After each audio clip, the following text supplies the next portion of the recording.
The MultiMeterViewer provides the ability to create a survey trail for both live and historical sensor readings.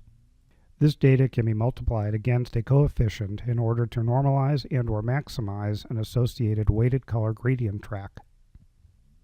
With this tool, the user can associate readings from a variety of different instruments and manufacturers. The Trails and History tab provides a variety of configuration settings to optimize the creation of survey trails. Survey trails can be performed on both live instrument sensors and/or data that has been stored in this Lifeline sensor server.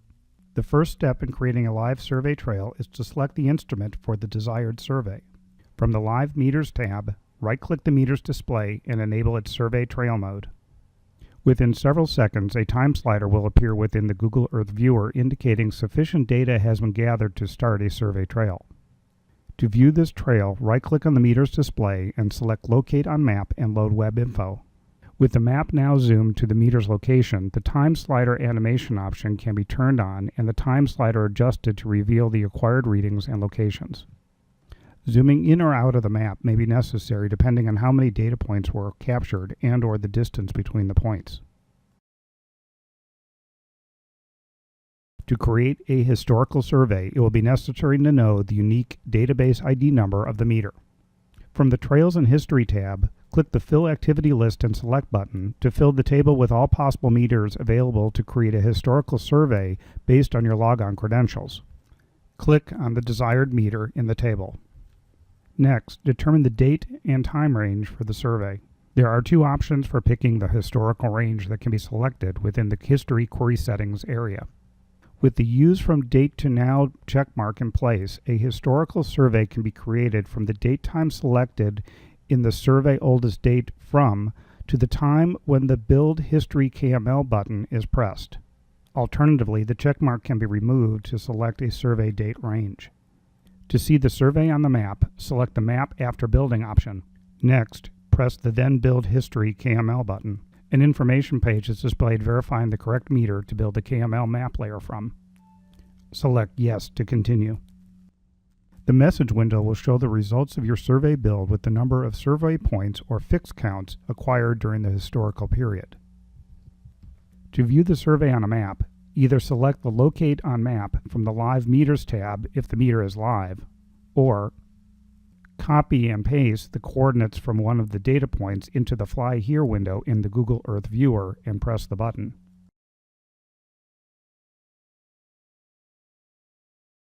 The time slider can be used to show the specific survey points.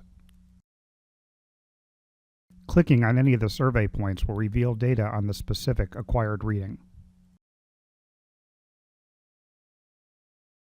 The MultiMeterViewer provides several options for modifying the display of a survey.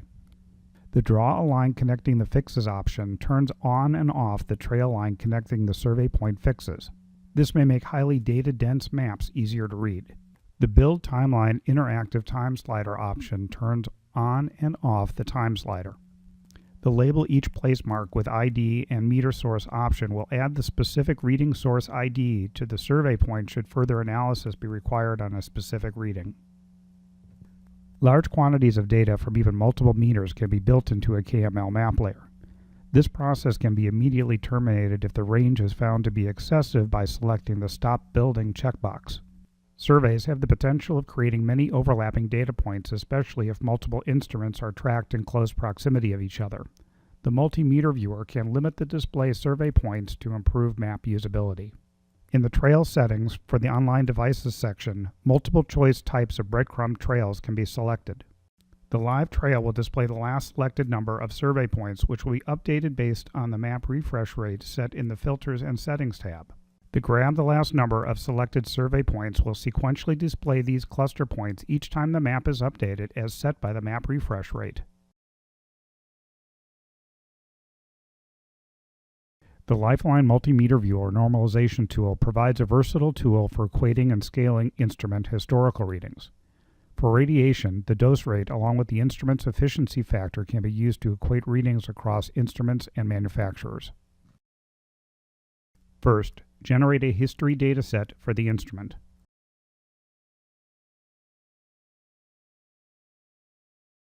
Next, input the location's background radiation, making sure that it is in the same unit of measure as the instrument's historical readings. Input the coefficient value. For radiation, this will be the efficiency factor. Next, determine the color gradation range for the survey analysis being performed.